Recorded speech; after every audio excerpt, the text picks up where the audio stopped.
పెద్ద సరస్సులో భార్యాభర్త అనే రెండు మొసళ్ళ జంట ఉండేవి. భార్య మొసలి భర్తతో ఇలా అంది, ఏవండి, నాకు ఈరోజు ఒక మంచి కోతిని విందుగా తెస్తారా అంటే అది సరే అని వెళ్తుంది. అప్పుడు కోతిలో ఆడుకోవడం గమనించిన ముసలి దీన్ని ఎలాగైనా నా భార్యకి ఆహారంగా తీసుకెళ్లాలని ప్లాన్ వేస్తుంది.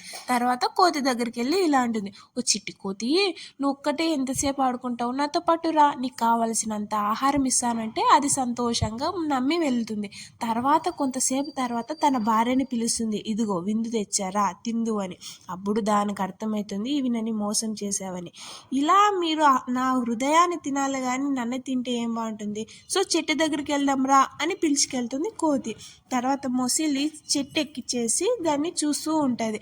అప్పుడు ఆ కోతి అంటుంది, ఎవరైనా గుండె లేకుంటే బతుకుతారా, నీకు ఆ తల కూడా లేదు, నోరు మూసుకుని ఇక్కడ నుంచి వెళ్ళు అని తిట్టి పంపించేస్తుంది. అప్పుడు భార్య భర్తలు రెండు మాడిపోయిన మొఖాలతో ఆ రోజు ఉపవాసం పడుకుంటాయి. Please subscribe to my channel. Thank you.